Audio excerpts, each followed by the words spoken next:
الحمد لله حمدا كثيرا طيبا مباركا فيه الحمد لله الذي هدانا لهدى وما كنا لنهتدي لولا أن هدانا الله والصلاة والسلام على رسول الله وعلى آله وصحبه أجمعين ربنا أفرغ علينا صبرا وثبت أقدامنا وانصرنا على القوم الكافرين يقول الله عز وجل Dieu le Très-Haut dit dans le Saint-Coran وما آتاكم الرسول فخذوه وما نهاكم عنه فانتهوا.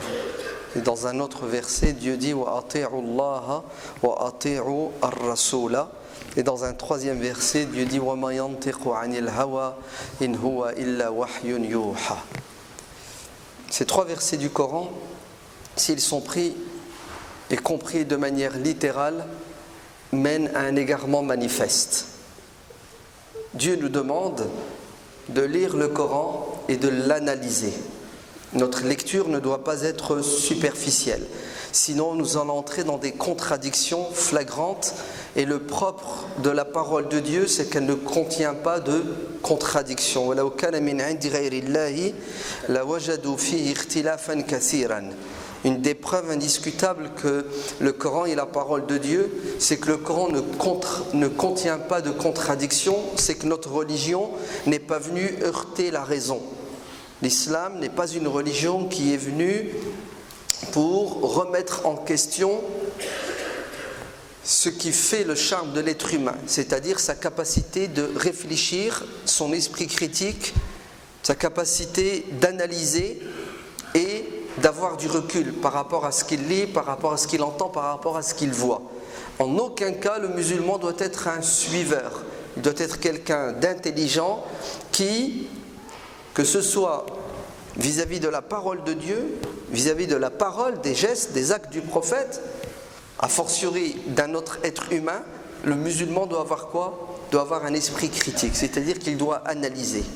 Il ne doit pas avoir une approche uniquement sentimentale. C'est pas parce qu'on aime Dieu et le prophète que nous ne devons pas chercher à comprendre ce que Dieu a dit, ce que le prophète a dit. En d'autres termes, nous ne devons pas suivre aveuglement la parole de Dieu et du prophète. Et qu'est-ce qui nous aveuglerait pour nous croyants? C'est l'amour et l'ignorance. Un amour excessif qui étouffe la raison, une ignorance qui fait que nous ne comprenons pas ce que Dieu attend et veut de nous. Le prophète, quand il s'exprimait et qu'il disait que ce que je viens de vous dire, c'est la parole de Dieu, il mettait par écrit le Coran et les Sahaba savaient faire la distinction entre la parole d'Allah qui sort de la bouche du prophète, le Coran, et les paroles du prophète qui sont le fruit de quoi? De sa pensée. Les paroles du prophète qui sont le fruit de sa personne, car le prophète était avant tout un être humain qui nous ressemble. Subhanallahi hal kuntu illa basharan rasulan. Allez, gloire à Dieu. Je suis un être humain comme vous tous. J'ai pas de pouvoir extraordinaire. Je ne suis pas capable de faire des miracles. Innama ana basharun mithlukum yuha ilay. Je suis un être humain comme vous. La seule différence entre vous et moi, c'est que moi je reçois la révélation. En dehors de la révélation, comment est-ce que vous devez me considérer? Comme quelqu'un de sacré, d'infaillible? Non. Vous m'écoutez et vous gardez un esprit critique par rapport à ce que je dis et par rapport à ce que je fais. Oui. Tout ce qui sortait de la bouche du prophète, tout ce que le prophète faisait n'était pas sacré. C'est faux. La preuve, Dieu dans le Coran fait des reproches à son prophète. Afallahu anka, abasa wa tawalla. Dieu t'excuse. Tu leur as donné la permission aux hypocrites de ne pas s'enrôler à la bataille lors de l'expédition de Tabouk. Khlas, ok, il ne fallait pas que tu fasses ça. Dieu t'excuse. Ton comportement, ta réaction vis-à-vis d'Abdullah ibn Maktoum l'aveugle, c'est du passé. Vous voyez que Dieu critique son prophète lorsqu'il a fait un ijtihad, c'est-à-dire un effort de réflexion pour essayer d'atteindre un objectif noble. Parfois le prophète n'y arrivait pas et Dieu intervenait. Pourquoi? Pour le ramener vers le top, vers l'idéal, vers la vérité absolue, et la vérité absolue qui ne se discute pas, c'est celle de Dieu. Celle de l'être humain, elle est quoi? Elle est relative. Très bien. Dieu nous dit « Ati'ullah » obéissez à Dieu et obéissez au prophète. Il faut que nous fassions la distinction entre le prophète qui parle au nom de Dieu, qui transmet une information qu'il a reçue d'Allah, et nous lui devons obéissance sans hésiter, et le prophète qui parle en tant qu'être humain pour le bien-être et l'intérêt des êtres humains. Et là, nous devons quoi? Nous devons interagir avec le prophète. Nous devons avoir un esprit critique par rapport à ce qu'il nous demande de faire, par rapport à ce qu'il dit. Lorsque le prophète interdit quelque chose qui est religieux, alors éloignez-vous de cette chose. Et lorsqu'il vous demande de faire quelque chose qui est religieux, vous devez le faire selon vos capacités. Mais en dehors du domaine purement religieux qui est très limité, ce qu'on appelle al-ibadat ou al-aqaïd, le dogme, les croyances et les pratiques rituelles religieuses, en dehors de cela, la majorité des actes, des paroles et des approbations du prophète sont de l'ordre de l'homme, de l'humain, sont de l'ordre d'un chef d'État, d'un conseiller, d'un juge.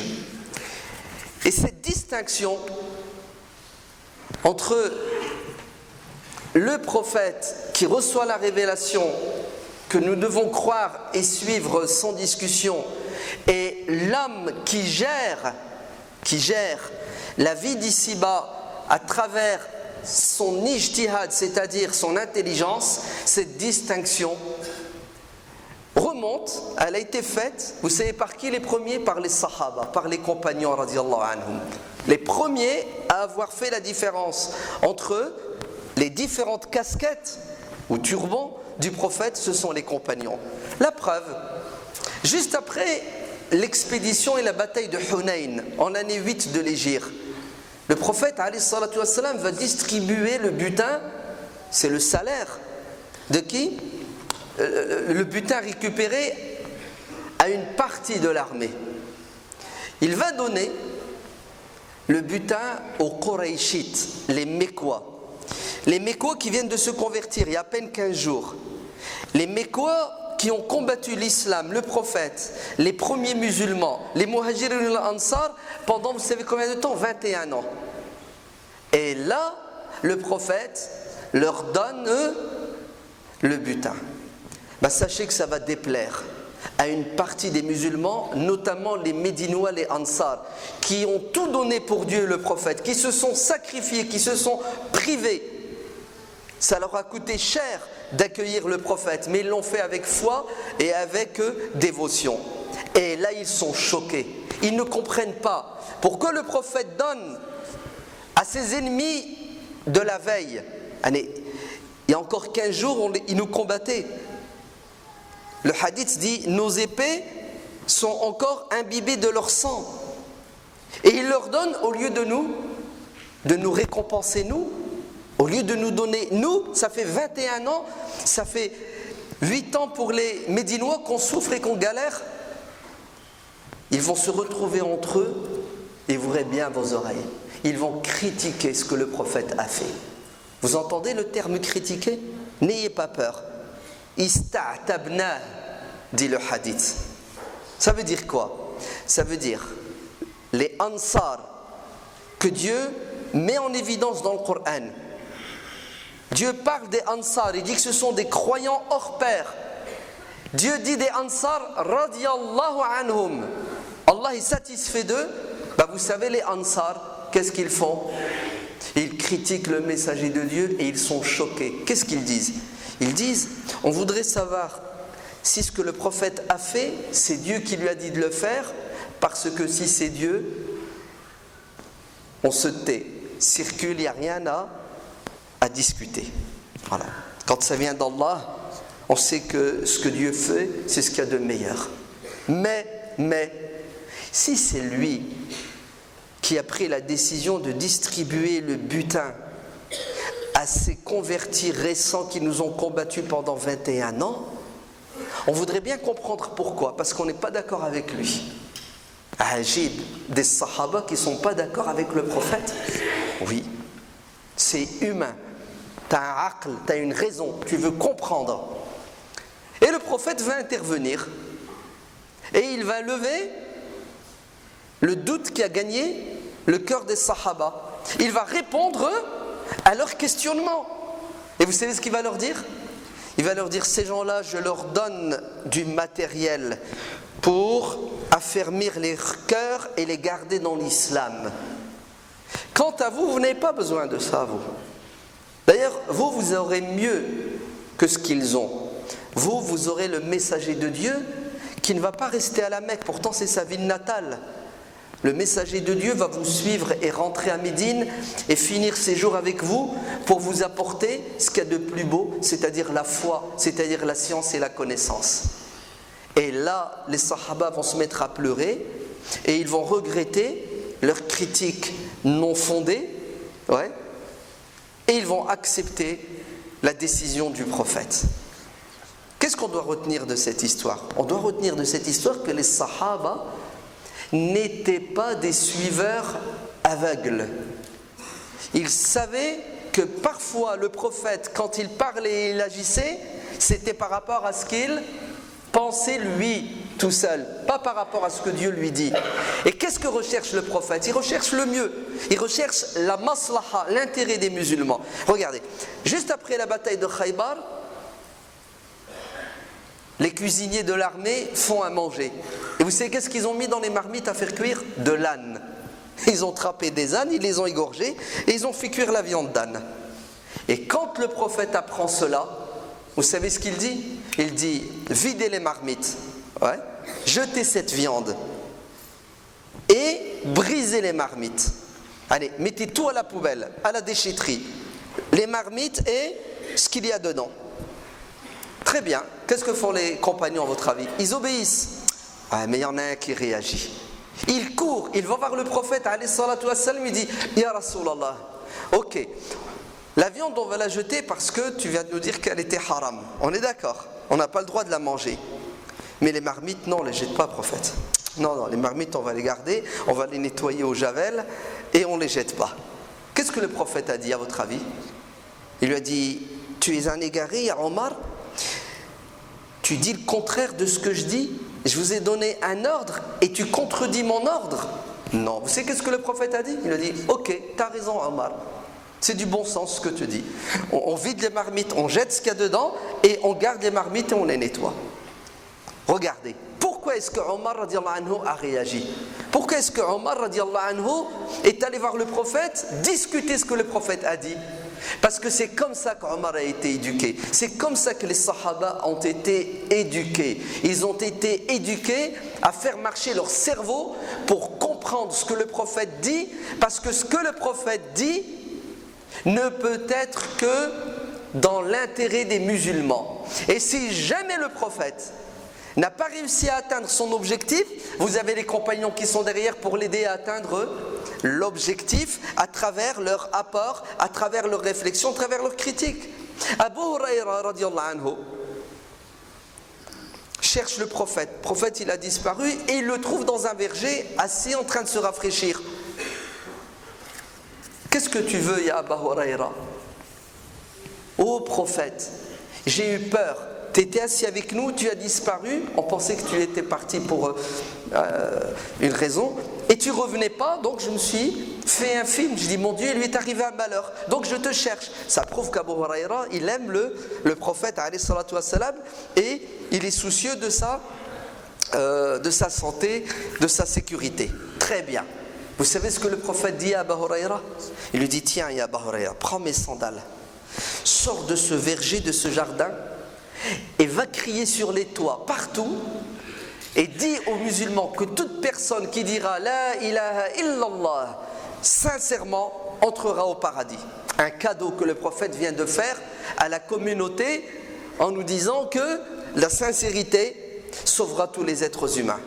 Abu Huraira est content, il est heureux, il prend les sandales du prophète pour montrer que ce qu'il dit, il n'invente pas, c'est le prophète qui l'a envoyé, c'est un gage.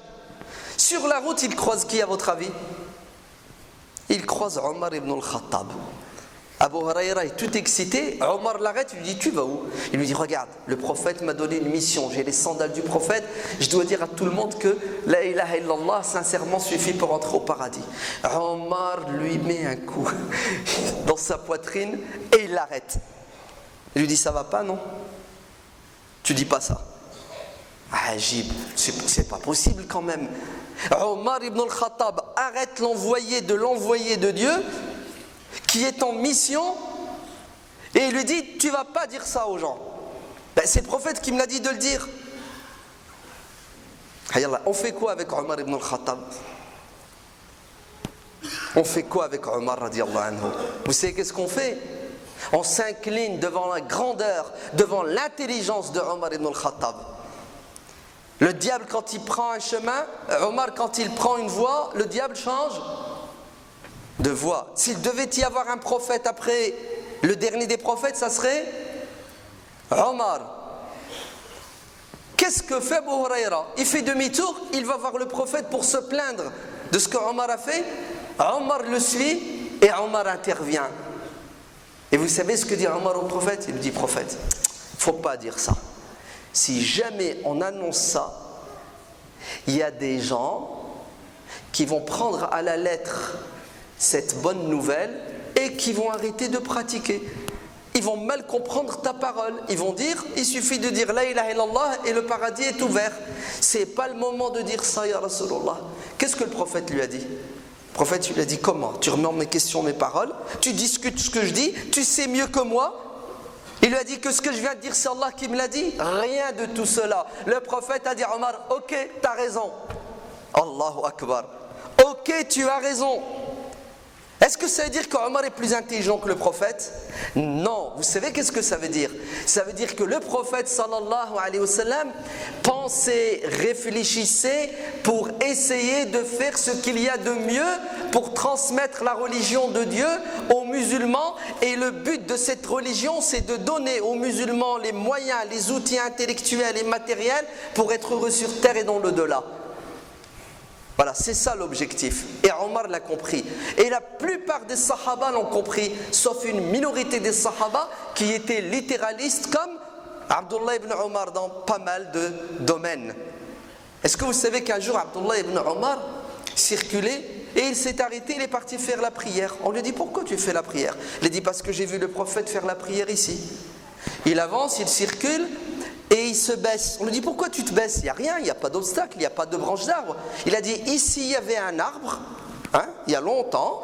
J'ai vu le prophète passer, il s'est baissé pour éviter de se prendre l'arbre. Moi je refais la même chose. Oui, vous savez qu'est-ce que c'est de la part de Abdullah ibn Omar? C'est de l'amour. Mais c'est en aucun cas ce qu'il vient de faire. Vous êtes prêts? Un acte religieux. Parce que la religion, c'est pas Abdullah ibn Omar qui l'a défini. La preuve, son père, Omar ibn al-Khattab, était contre cela. Car Omar, un jour, il était avec les gens, il revenait du pèlerinage, et les gens s'arrêtent pour faire la prière dans un endroit. Il leur dit, qu'est-ce que font ces gens-là? Ils disent, ils vont prier là-bas parce que le prophète a prié là-bas. Omar a dit, vous êtes fous? Pourquoi? Le prophète, il a prié là, vous priez là, mais ça va pas, non? Nous prions là où le prophète nous a dit de prier parce qu'il y a une bonne raison, mais vous n'avez pas à vous arrêter là où le prophète s'est arrêté parce qu'il avait besoin de s'arrêter et il a fait la prière parce qu'il a voulu faire la prière. Ça c'est du suivisme aveugle qui n'a pas de sens. Oui, cette distinction remonte à l'époque du prophète alayhi salatu wassalam, et c'est exactement ce que vont faire tous nos grands savants, à commencer par l'imam Abu Hanifa, à commencer par l'imam Malik, suivi de l'imam Shafi'i qui va critiquer l'imam Abu Hanifa et l'imam Malik sur certaines questions parce qu'il ne sera pas d'accord, et ainsi de suite avec l'imam Ahmad ibn Hanbal. Et plus vous avancez dans le temps, plus vous avez une approche critique de la sunna du prophète alayhi salatu wassalam, mise par écrit et conceptualisée par nos savants, notamment le grand Al-Izz ibn Abd Salam radiyallahu anhu et son élève Shihabuddin al-Qarafi. Et la cerise sur le gâteau, Vous savez c'est qui? C'est Ibn Taymiyyah et Ibn Qayyim al-Jawziyya. Et Ibn Qayyim al-Jawziyya dit dans son livre I'lam al-Muwaqqi'in an Rabbil Alamin, il dit qu'il y a deux types de savants.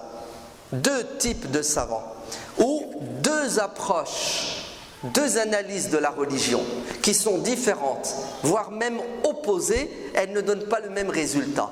C'est quoi ces deux écoles, ces deux types de savants? Al-ulama'u sinfan, dit Ibn Taymiyyah, Ibn al-Qayyim.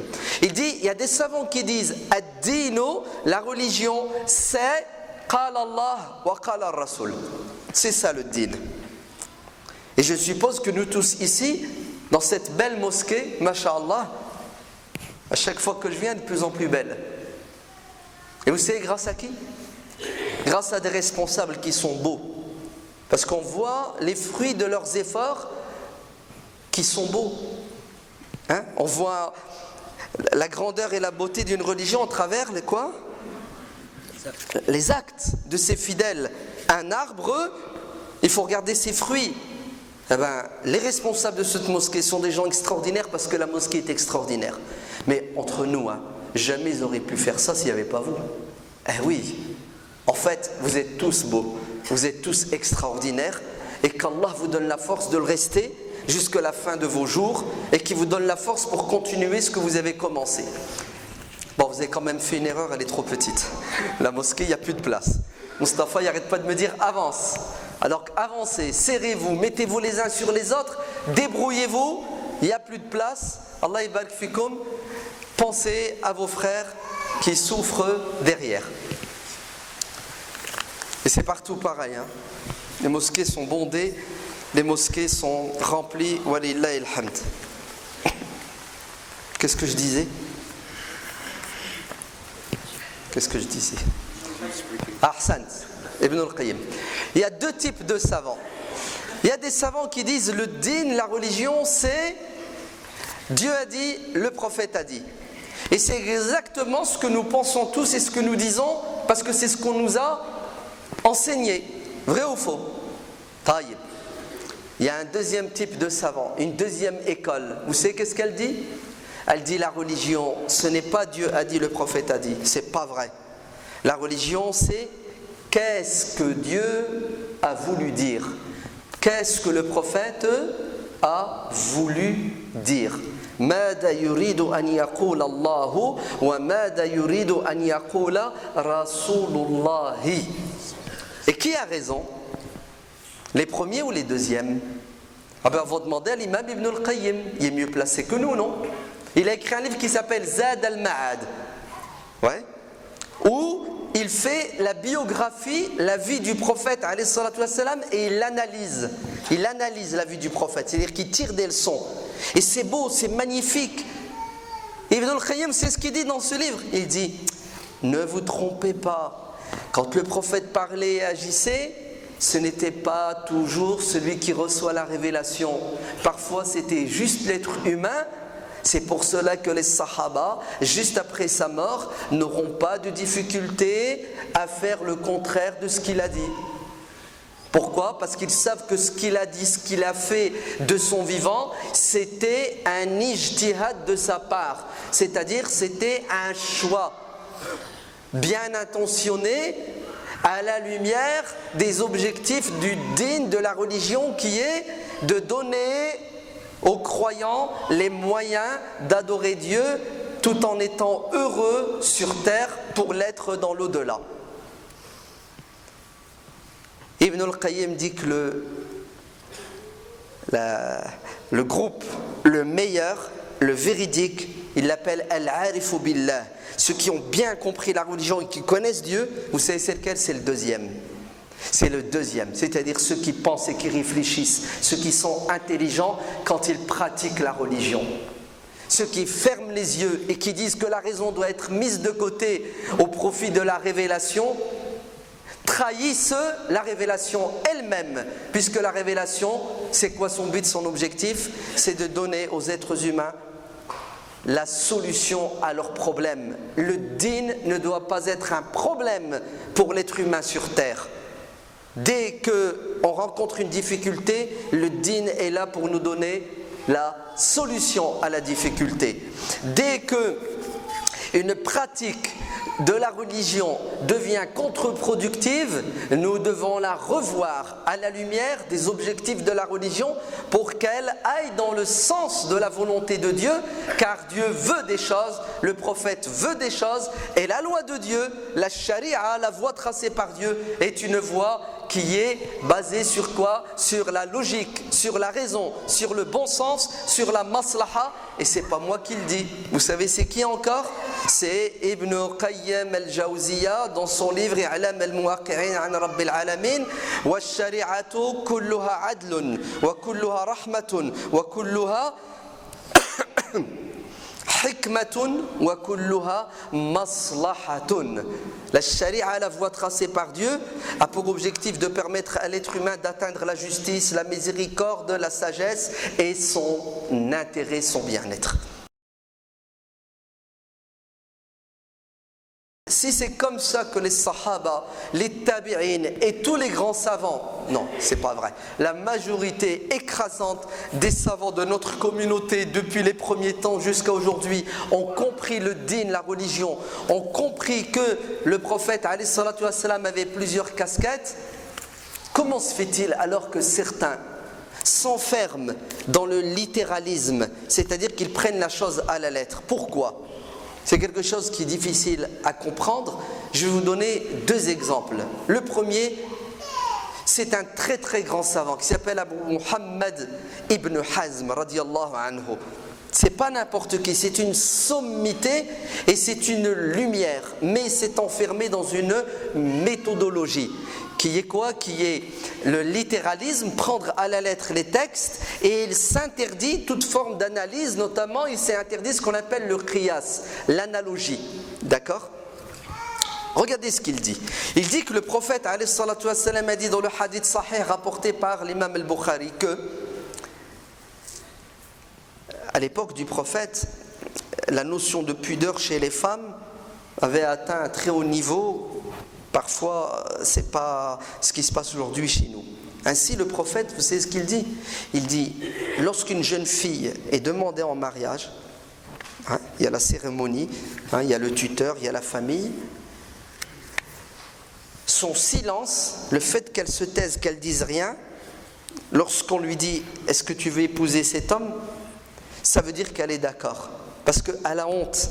Elle n'ose pas dire, crier sur les toits, oui, je veux bien épouser monsieur un tel. Le silence est synonyme d'acquiescement pour une jeune fille qui a de la pudeur, qu'on pourrait considérer aujourd'hui comme une pudeur exagérée. Mais c'était comme ça à l'époque. C'est clair? Très bien. Est-ce que vous savez que Ibn Hazm dit que si jamais une jeune fille est demandée en mariage, et le jour de la célébration du mariage, elle dit « Oui, je veux me marier avec », le mariage est nul, ça ne marche pas, parce qu'elle doit se taire. Voilà.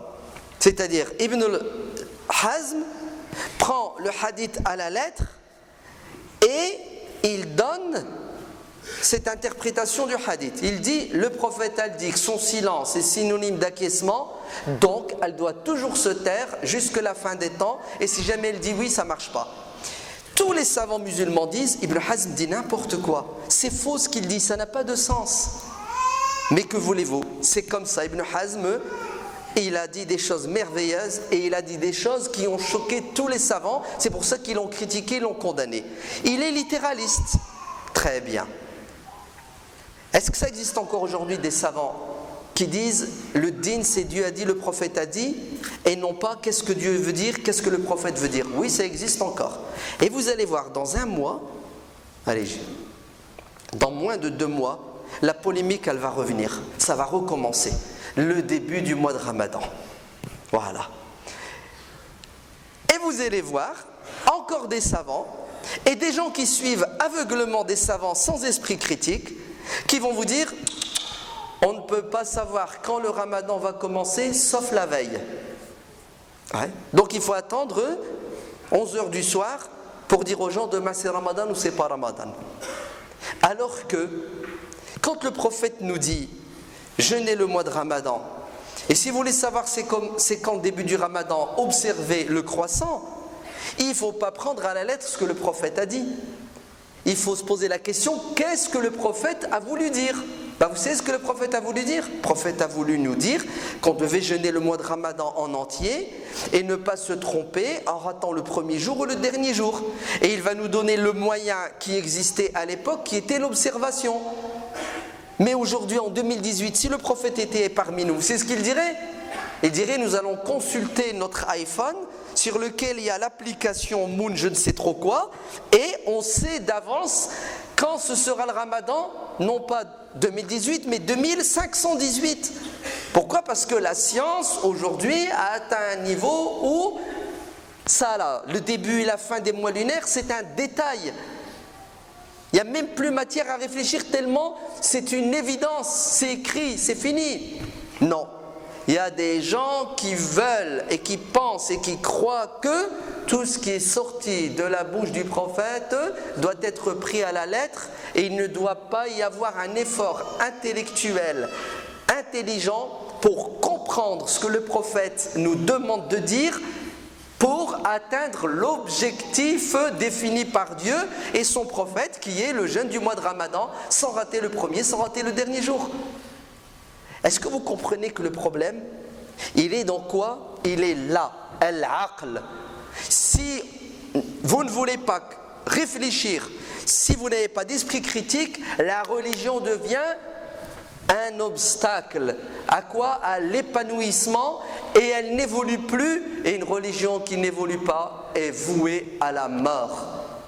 Une religion qui n'évolue pas évolue à la mort. Tu vas me dire non, c'est pas possible que la religion évolue. La religion elle est fixée, figée, c'est faux. Ça fait 1400 ans que les savants musulmans font de l'ijtihad, font un effort intellectuel pour comprendre les textes dans leur contexte à la lumière des défis. Si la religion était figée et fixée, ils seraient tous au chômage depuis 1400 ans. Il n'y aurait pas eu des écoles, il n'y aurait pas eu des milliards de livres, des millions de livres écrits par les savants pour discuter 90% des questions de halal et de haram, des questions de droit, de jurisprudence. C'est bien la preuve que la religion est et restera vivante si l'aql, si la raison et l'intelligence avancent, évoluent, se développent. Et pour que tout ça avance, il faut avoir un esprit critique. Il faut parler, il faut discuter, il faut mettre les pieds dans le plat et aborder des sujets et des questions que certains ne veulent pas qu'on aborde sous prétexte que non, les musulmans ne sont pas prêts, ça va choquer. Depuis quand écouter quelqu'un qui parle et qui dit le contraire de ce que je sais, ce que je pense, est choquant? Ibrahim alayhi salatu wassalam n'a-t-il pas demandé à Allah de voir comment Dieu crée, ressuscite? Moussa alayhi salatu wassalam n'a-t-il pas demandé à Allah de voir Allah lui-même? Est-ce que Dieu les a condamnés? Il ne les a pas condamnés. Au contraire, Dieu les a mis sur un piédestal puisqu'ils font partie des 5 grands prophètes. Ibrahim, Moussa, Mohammed, tous ces prophètes ont mis en avant l'intelligence, ont mis en avant l'esprit critique et l'évolution. Pour ce qui concerne les annonces, la semaine prochaine, Inch'Allah, vendredi prochain, nous avons l'honneur et la chance d'avoir parmi nous une association qui s'appelle Églantine, spécialisée dans l'aide aux malvoyants et aux non-voyants. Cette association que je connais fait un travail extraordinaire pour nos frères et sœurs qui sont aveugles. Et ils éditent des Corans en braille. Ouais. Donc ils font des collectes d'argent parce que ça coûte. Et il y a des musulmans dans le monde entier qui leur envoient des demandes et qui les supplient de leur envoyer un Coran braille. Et un Coran braille, ça coûte 300 €. Alors ils ont besoin de notre générosité. La semaine prochaine, Inch'Allah, un père nous demande de faire des invocations pour lui et pour sa femme parce que leur enfant est décédé ce matin d'ailleurs. Et aussi une personne qui est très souffrante et qui est en fin de vie, qui a un cancer, il nous demande de faire des invocations. Et une femme aussi dit que son enfant va être greffé d'ici la semaine prochaine. Et puis, quand vous allez sortir, Inch'Allah, ne passez pas par l'entrée principale, il y a des travaux, passez par derrière. Comme ça, vous faites le tour. Vous voyez que la mosquée elle est toujours en évolution, alhamdulillah. N'oubliez pas, à la fin du mois de mars, le 29, 30 et 1er avril, il y aura la rencontre annuelle des musulmans de France au Bourget. Vous êtes tous invités, hommes, femmes et enfants, pour justement qu'on débatte et qu'on discute de ces thèmes et de ce qui préoccupe les musulmans de France avant que d'autres ne le fassent à nos dépens.